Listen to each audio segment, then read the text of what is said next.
எரேமியா ஆகமம் அதிகாரம் 51.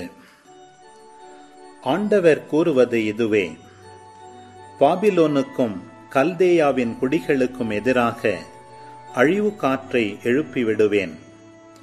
புடைப்போரை பாபிலோனுக்கு அனுப்பி வைப்பேன். அவர்கள் அதை சலித்தெடுப்பார்கள். தண்டனை நாளில் அவர்கள் எப்பக்கத்தினின்றும் அதற்கு எதிராக எழுந்து வருவார்கள். அந்த நாட்டை வெறுமையாக்குவார்கள். வில்வீரன் வில்லை நாணேற்ற விடாதீர்கள். தன் கவசத்தை அணிந்து நிற்க விடாதீர்கள். அதன் இளைஞர்கள் யாரையும் விட்டு வைக்காதீர்கள். அதன் படையை முற்றிலும் அழித்து போடுங்கள். கொலையுண்டோர் கல்தேயரின் நாட்டில் வீழ்ந்து கிடப்பர். காயமடைந்தோர் அதன் தெருக்களில் கிடப்பர். தங்கள் கடவுளாகிய படைகளின் ஆண்டவர் இஸ்ராயேலையும் யூதாவையும் கைவிட்டுவிடவில்லை. இஸ்ரவேலின் தூயவருக்கு எதிராக கல்தேயரின் நாடு குற்றங்களால் நிறைந்துள்ளது. பாபிலோன் நடுவினின்று தப்பியோடுங்கள். ஒவ்வொருவரும் தம் உயிரை காத்து கொள்ளட்டும்.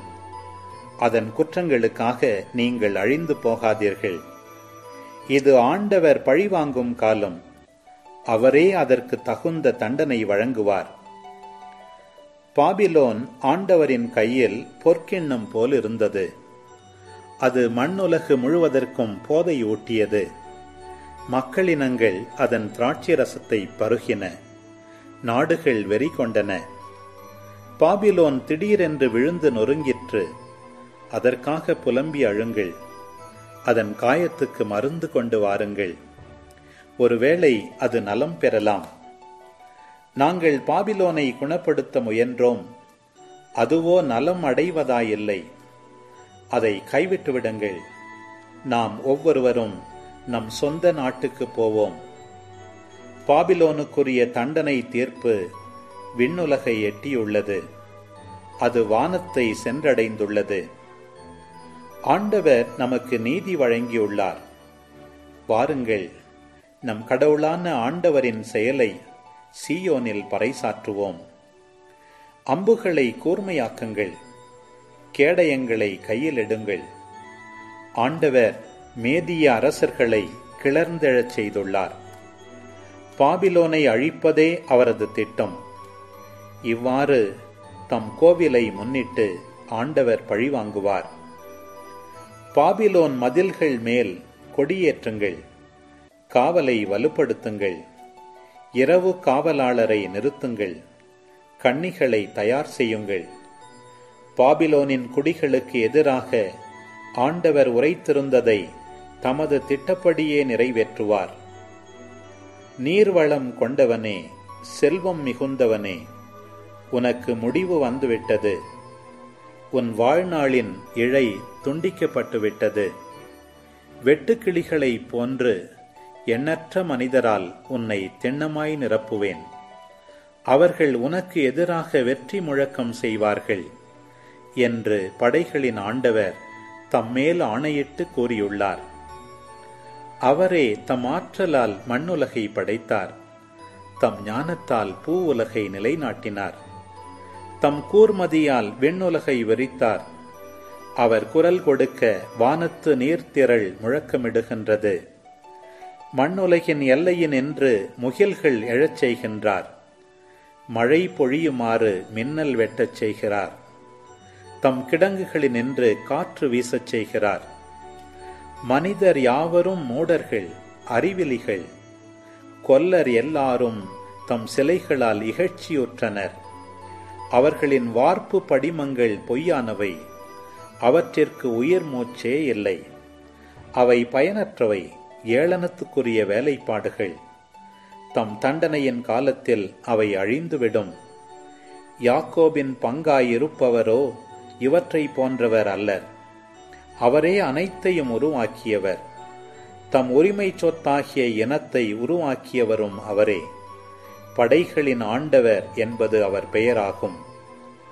நீ என் சம்மட்டியும் படைக்கருவியும் ஆவாய். நான் உன்னை கொண்டு மக்களினங்களை நொறுக்குவேன். உன்னை கொண்டு அரசுகளை அழித்தொழிப்பேன். உன்னை கொண்டு குதிரையையும் குதிரை வீரனையும் நொறுக்குவேன். உன்னை கொண்டு தேரையும் தேரோட்டியையும் நொறுக்குவேன். உன்னை கொண்டு ஆணையும் பெண்ணையும் நொறுக்குவேன். உன்னை கொண்டு முதியோனையும் சிறுவனையும் நொறுக்குவேன். உன்னை கொண்டு இளைஞனையும் இளம்பெண்ணையும் நொறுக்குவேன். உன்னை கொண்டு ஆயனையும் அவனது மந்தையையும் நொறுக்குவேன். உன்னை கொண்டு உழவனையும் அவன் காளைகளையும் நொறுக்குவேன். உன்னை கொண்டு ஆளுநர்களையும் அதிகாரிகளையும் நொறுக்குவேன். பாபிலோனும் கல்தேயாவின் குடிகள் எல்லாரும் சீயோனில் செய்த தீச்செயல் அனைத்தின் பொருட்டு உங்கள் கண்முன்னால் அவர்களை பழிவாங்குவேன் என்கிறார் ஆண்டவர். அழிவை கொணரும் மலையே, மண்ணுலகு முழுவதையும் அழிப்பவனே, நான் உனக்கு எதிராயிருப்பேன் என்கிறார் ஆண்டவர். நான் உனக்கு எதிராய் என் கையை நீட்டுவேன். உன்னை பாறை முகடுகளின் என்று உருட்டிவிடுவேன். உன்னை எரிந்து போன மலையாக்குவேன். மூலைக்கல் என்றோ அடிக்கல் என்றோ உன்னிடமிருந்து கல் எடுக்கப்படாது. நீ என்றும் பாழடைந்தே கிடப்பாய் என்கிறார் ஆண்டவர். மண்ணுலகின் மேல் கொடியேற்றுங்கள். மக்களினங்கள் நடுவில் எக்காலம் ஊதுங்கள். அதனை எதிர்த்து போரிட மக்களினங்களை தயார் செய்யுங்கள். அதனை எதிர்க்குமாறு அரராத்து, மின்னி, அஸ்கனாசு ஆகிய அரசுகளுக்கு அழைப்பு விடுங்கள். அதற்கு எதிராய் தானை தலைவனை ஏற்படுத்துங்கள். வெட்டுக்கிளி கூட்டம் போல் குதிரைகளை கொணருங்கள். அதனை எதிர்த்து போரிட மக்களினங்களை தயார் செய்யுங்கள். மேதிய மன்னர்கள், ஆளுநர்கள், அதிகாரிகளையும் அவர்களின் ஆட்சிக்கு உட்பட்ட எல்லா நாடுகளையும் கூப்பிடுங்கள். மண்ணுலகு நடுநடுங்கி வேதனையால் பதைபதைக்கிறது. பாபிலோன் நாட்டை மக்கள் குடியிருப்பில்லாத பாழ்நிலம் ஆக்கும் பொருட்டு அதற்கு எதிராக ஆண்டவர் தீட்டியுள்ள திட்டங்கள் நிலைக்கும். பாபிலோனின் படை வீரர்கள் போரிடுவதை கைவிட்டார்கள். அவர்கள் தங்கள் கோட்டைகளுக்குள்ளேயே தங்கியிருக்கிறார்கள். அவர்களின் வலிமை குன்றிப் போயிற்று. அவர்கள் பேடிகளாய் மாறிவிட்டார்கள். அதன் உறைவிடங்கள் எரிந்து போயின. அதன் தாழ்பாள்கள் உடைந்து போயின. ஓர் அஞ்சற்காரன் அடுத்த அஞ்சற்காரனை சந்திக்க ஓடுகின்றான். ஒரு தூதன் அடுத்த தூதனை சந்திக்க ஓடுகின்றான். நகர் எல்லா பக்கங்களிலும் கைப்பற்றப்பட்டது. கடவுத்துறைகள் பிடிபட்டன. கோட்டை கொத்தளங்கள் தீக்கிரையாயின. படை வீரர்கள் பீதியடைந்துள்ளனர் என பாபிலோனிய மன்னனிடம் அறிவிக்க அவர்கள் ஓடுகிறார்கள். இஸ்ராயேலின் கடவுளாகிய படைகளின் ஆண்டவர் கூறுவது இதுவே: புனையடிக்கும் காலக்களத்துக்கு மகள் பாபிலோன் ஒப்பாவாள். இன்னும் சிறிது காலத்தில் அதன் அறுவடை காலம் வரும். பாபிலோனிய மன்னன் நெபுகத்நேசர் என்னை விழுங்கிவிட்டான். அவன் என்னை கசக்கி பிழிந்து விட்டான். வெறுமையான பாத்திரம் போல் என்னை ஆக்கிவிட்டான். அரக்கன் போன்று என்னை விழுங்கிவிட்டான். என் அருஞ்சுவை உணவுகளால் தன் வயிற்றை நிரப்பிக் கொண்டான். என்னை கொப்பளித்து துப்பிவிட்டான். எனக்கும் என் உறவினர்க்கும் இழைக்கப்பட்ட கொடுமை பாபிலோன் மேல் வரட்டும் என்று சீயோன் குடிகள் கூறட்டும். என் இரத்தப்பழி கல்தேய குடிகள் மீது வந்து விழட்டும் என்று எருசலேம் சொல்லட்டும். எனவே ஆண்டவர் இவ்வாறு கூறுகிறார்: நானே உனக்காக வழக்காடுவேன். உன் பொருட்டு பழி வாங்குவேன். அதன் கடல் வற்றி போகச் செய்வேன். அதன் நீரூற்றுகள் காய்ந்து போகச் செய்வேன். பாபிலோன் பாழ்மேடு ஆகும். குள்ள நரிகளின் உறைவிடமாக மாறும். அது குடியிருப்பாரற்று பேரச்சத்திற்கும் நகைப்பிற்கும் உள்ளாகும். அவர்கள் சிங்கங்களைப் போல் சேர்ந்து கர்ச்சிப்பார்கள். சிங்கக்குட்டிகளைப் போல் சீறுவார்கள். அவர்கள் கொதித்தெழுந்த பொழுது நான் அவர்களுக்கு விருந்து அளிப்பேன். அவர்கள் மயங்கி மகிழுமாறு போதையுறும் வரை குடிக்கச் செய்வேன். அவர்கள் மீளா துயில் கொள்வார்கள். துயில் எழவே மாட்டார்கள் என்கிறார் ஆண்டவர். செம்மறி குட்டிகள், ஆட்டுக்கிடாய்கள், வெள்ளாட்டு கிடாய்களை போன்று நான் அவர்களை கொலைக்களத்திற்கு கொண்டு போவேன். சேசாக்கு இப்படி பிடிபட்டு போயிற்றே. மண்ணுலகு முழுவதன் சிறப்பிடம் இப்படி கைப்பற்றப்பட்டு விட்டதே. மக்களினங்கள் நடுவே பாபிலோன் பாழடைந்து போனது எவ்வாறு? கடலானது பாபிலோன் மீது கொந்தளித்து வந்துள்ளது. ஆர்ப்பரிக்கும் அலைகளால் அது மூடப்பட்டு விட்டது. அதன் நகர்கள் பாழடைந்து விட்டன. அது வறண்ட பாலை நிலமாய் மாறிவிட்டது. அந்நாட்டில் குடியிருப்பார் யாரும் இல்லை. எவரும் அதனை கடந்து செல்ல மாட்டார். நான் பாபிலோனில் பேலை தண்டிப்பேன். அது விழுங்கினதை அதன் வாயினின்று கக்கச் செய்வேன். மக்களினங்கள் இனி ஒருபோதும் அங்கு செல்ல மாட்டா. பாபிலோன் மதிலும் தரைமட்டமாக்கப்படும். என் மக்களே, அதனின்று வெளியேறுங்கள். ஆண்டவரின் வெஞ்சினத்தினின்று ஒவ்வொருவனும் தன் உயிரை காத்து கொள்ளட்டும். உங்கள் உள்ளம் தளராதிருக்கட்டும். நாட்டில் உலவும் வதந்திகளை கேட்டு கலங்காதீர்கள். ஓராண்டில் ஒரு வதந்தி உலவும், மறு ஆண்டில் மற்றொரு வதந்தி உருவெடுக்கும். நாட்டில் வன்முறை மலியும். ஆளுநன் ஆளுநனுக்கு எதிராய் எழுவான். எனவே நாள்கள் வருகின்றன. அப்பொழுது நான் பாபிலோன் சிலைகளை தண்டிப்பேன். அந்த நாடு முழுவதும் சிறுமையுறும். கொலையுண்டோர் அனைவரும் அதன் நடுவே வீழ்ந்து கிடப்பர். விண்ணுலகும் மண்ணுலகும் அவற்றில் உள்ள அனைத்தும் பாபிலோனை குறித்து மகிழ்ச்சி குரல் எழுப்பும். வடக்கினின்று அழிப்போர் அதை எதிர்த்து வருவர் என்கிறார் ஆண்டவர். பாபிலோனை முன்னிட்டு மண்ணுலகு எங்கும் மக்கள் கொலையுண்டு வீழ்ந்தனர். இஸ்ரேலில் கொலையுண்டோரை முன்னிட்டு இப்போது பாபிலோன் வீழ்ச்சியுற வேண்டும். வாளுக்கு தப்பியவர்களே, போய்விடுங்கள், நிற்காதீர்கள். தொலையிலிருந்து ஆண்டவரை நினைவு கூறுங்கள். உங்கள் இதயத்தில் எருசலேம் இடம் பெறட்டும். பழிமொழி கேட்டதால் நாங்கள் வெட்கத்துக்கு உள்ளானோம். ஆண்டவரது இல்லத்தின் திரு இடங்களுக்குள் அந்நியர் நுழைந்து விட்டதால் மானக்கேடு எங்கள் முகங்களை மூடிக்கொண்டது. ஆகவே நாள்கள் வருகின்றன என்கிறார் ஆண்டவர். நான் அதன் சிலைகளை தண்டிப்பேன். அந்நாடு எங்கனும் காயப்பட்டோர் குமுறி அழுவர். பாபிலோன் வானம் வரை தன்னை உயர்த்தி கொண்டாலும், தன் உயர்ந்த கோட்டை கொத்தளங்களை வலுப்படுத்தி கொண்டாலும், அழிப்போரை நான் அதன் மீது அனுப்புவேன் என்கிறார் ஆண்டவர். பாபிலோனிலிருந்து கூக்குரல் கேட்கிறது. கல்தேயரின் நாட்டிலிருந்து பேரழிவின் இரைச்சல் கேட்கிறது. ஆண்டவர் பாபிலோனை அழிக்கிறார். அதன் பெரும் ஆரவாரத்தை அடக்குகிறார். அவர்களின் அலைகள் பெரும் வெள்ளம் போல் முழங்கும். அவர்கள் உரத்த குரலில் ஆரவாரம் செய்வர். அழிப்போன் பாபிலோன் மீதே வந்துவிட்டான். அதன் படை வீரர்கள் பிடிபட்டார்கள். அவர்கள் அம்புகள் முறித்தெறியப்பட்டன. ஆண்டவர் பழிவாங்கும் கடவுள். அவர் திண்ணமாய் பதிலடி கொடுப்பார். அதன் தலைவர்கள், ஞானிகள், ஆளுநர்கள், படைத்தலைவர்கள், படை வீரர்கள் ஆகிய எல்லாரையும் நான் குடிவெறி கொள்ளச் செய்வேன்.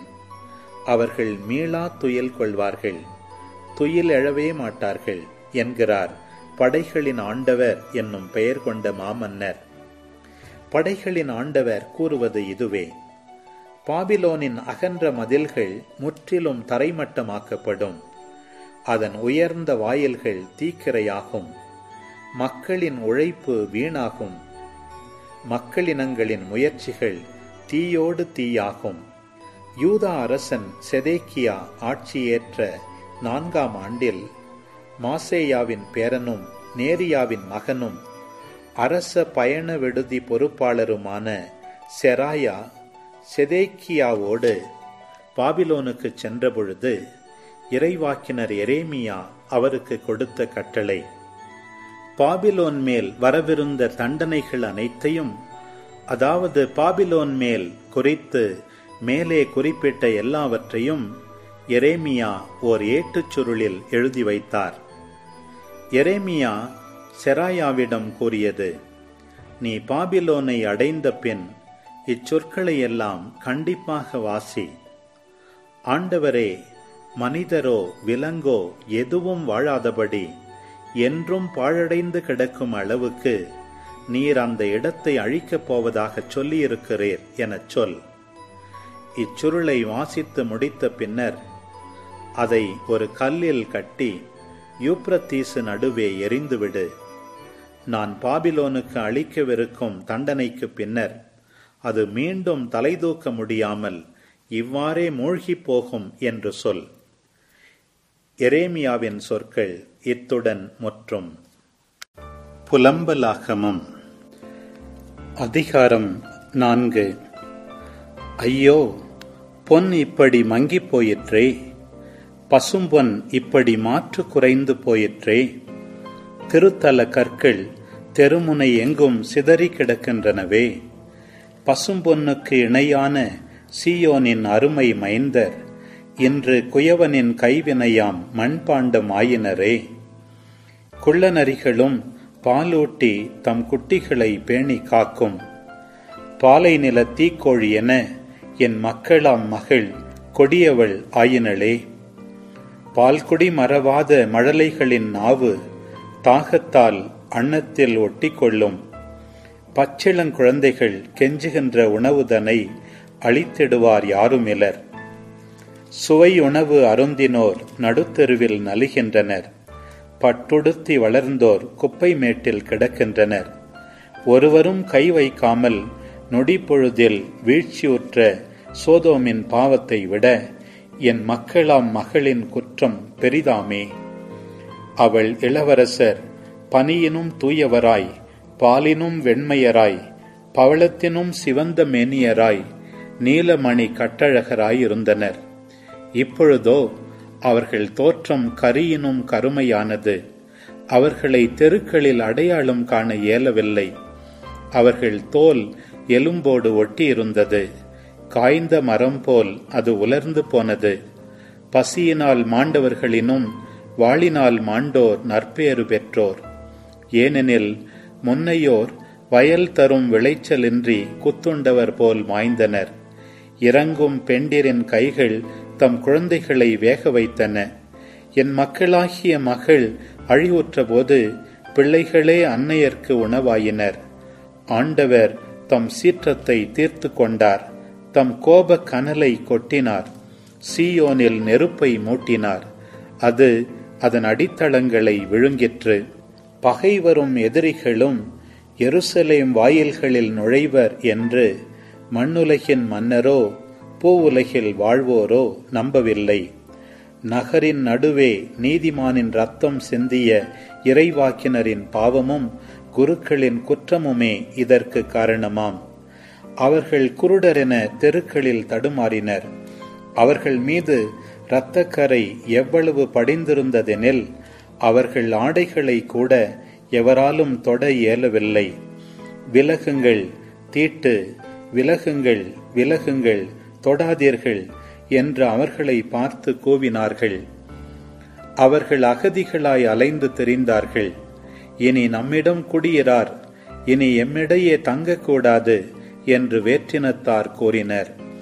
ஆண்டவரே தம் முன்னிலையின் என்று அவர்களை சிதறடித்தார். இனி அவர்களை கண்ணோக்க மாட்டார். குருவை மதிப்பார் இல்லை, முதியோர்க்கு இறங்குவார் இல்லை. உதவியை வீணில் எதிர்பார்த்து எம் கண்கள் பூத்து போயின. எம்மை விடுவிக்க இயலாத நாட்டினர்காய் கண் விழித்து காத்திருந்தோம். எம் நடமாட்டம் கவனிக்கப்பட்டது. எம் தெருக்களில் கூட எம்மால் நடக்க முடியவில்லை. எம் முடிவு நெருங்கிவிட்டது. எம் நாள்கள் முடிந்துவிட்டன. எம் முடிவு வந்துவிட்டது. வானத்து பருந்துகளிலும் விரைவாய் எம்மை துரத்துவோர் வருகின்றனர். மலைகளில் எங்களை துரத்தி வந்தார்கள். பாலையில் எங்களுக்காய் பதுங்கியிருந்தார்கள். ஆண்டவரின் திருப்பொழிவு பெற்று எம் உயிர் மூச்சாய் திகழ்ந்தவர் அவர்கள் வெட்டிய குழியில் வீழ்ந்தனர். அவரது நிழலில் வேற்றினத்தார் நடுவில் நாம் வாழ்வோம் என்று அவரை குறித்தே எண்ணியிருந்தோம். ஊசு நாட்டில் வாழும் மகளே, ஏதோம் அகமகிழ்ந்து அக்களித்திடு. கிண்ணம் உன்னையும் வந்தடையும். நீ குடிவெறி கொண்டு ஆடையின்றி கிடப்பாய். மகளே சீயோன், உன் குற்றப்பழி நீங்கிவிட்டது. உன் அடிமைத்தனம் இனியும் தொடராது. மகளே, ஏதோம், உன் குற்றத்திற்காக நீ தண்டிக்கப்படுவாய், உன் பாவங்கள் வெளிப்படுத்தப்படும்.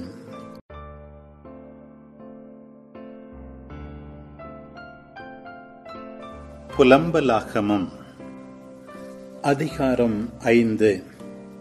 ஆண்டவரே, எங்களுக்கு நேரிட்டதை நினைந்தருளும். எங்கள் அவமானத்தை கவனித்துப் பாரும். எங்கள் உரிமை சொத்து அந்நியர் கைவசம் ஆயிற்று. வீடுகள் வேற்று நாட்டினர் கைக்கு மாறிற்று. நாங்கள் தந்தையற்ற அனாதைகள் ஆனோம். எங்கள் அன்னையர் கைம்பெண்டிராயினர். நாங்கள் தண்ணீரை விலைக்கு வாங்கி குடிக்கிறோம். விறகையும் பணம் கொடுத்தே வாங்குகிறோம். கழுத்தில் நுகத்தோடு விரட்டப்படுகிறோம். சோர்ந்து போனோம். எங்களுக்கு ஓய்வே இல்லை. உணவால் நிறைவு பெற எம் கையை எகிப்தியர் அசீரியரிடம் நீட்டினோம். பாவம் செய்த எம் தந்தையர் மடிந்து போயினர். நாங்களோ அவர்கள் குற்றப்பழியை சுமக்கின்றோம். அடிமைகள் எங்களை ஆளுகின்றார்கள். எங்களை அவர்கள் கையினின்று விடுவிப்பர் எவரும் இல்லை. பாலை நில வாளை முன்னிட்டு உயிரை பணயம் வைத்து எங்கள் உணவை பெறுகிறோம். பஞ்சத்தின் கொடுந்தணலால் எங்கள் மேனி அடுப்பென கனன்றது. சீயோன் மங்கையர் கெடுக்கப்பட்டனர். நகர்களின் கன்னியர் கற்பழிக்கப்பட்டனர். தலைவர்கள் பகைவர் கையால் தூக்கிலிடப்பட்டனர்.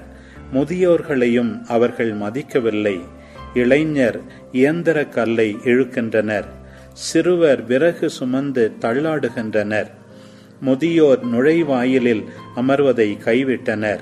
இளையோர் இசை மீட்டலை துறந்துவிட்டனர். எங்கள் இதயத்தின் மகிழ்ச்சி ஒழிந்தது. எங்கள் நடனம் புலம்பலாக மாறியது. எங்கள் தலையினின்று மணிமுடி வீழ்ந்தது. நாங்கள் பாவம் செய்தோம். எங்களுக்கு ஐயோ கேடு. இதனால் எங்கள் இதயம் தளர்ந்து போயிற்று. எங்கள் கண்கள் இருண்டு போயின. சீயோன் மலை பாழடைந்து கிடக்கின்றது. நரிகள் அங்கே நடமாடுகின்றன. நீரோ ஆண்டவரே, என்றென்றும் வாழ்கின்றீர். உமது அரியணை தலைமுறை தலைமுறையாய் உள்ளதாமே. ஆண்டவரே, தொடர்ந்து எங்களை மறந்தது ஏன்? இத்துணை காலமாய் எங்களை கைவிட்டது ஏன்? ஆண்டவரே, எம்மை உம்பால் திருப்பியருளும். நாங்களும் உம்மிடம் திரும்புவோம். முற்காலத்தே இருந்தது போல எம் நாள்களை புதுப்பித்தருளும். எங்களை முற்றிலும் தள்ளிவிட்டீரோ? எங்கள் மேல் இத்துணை வெஞ்சினம் கொண்டீரே.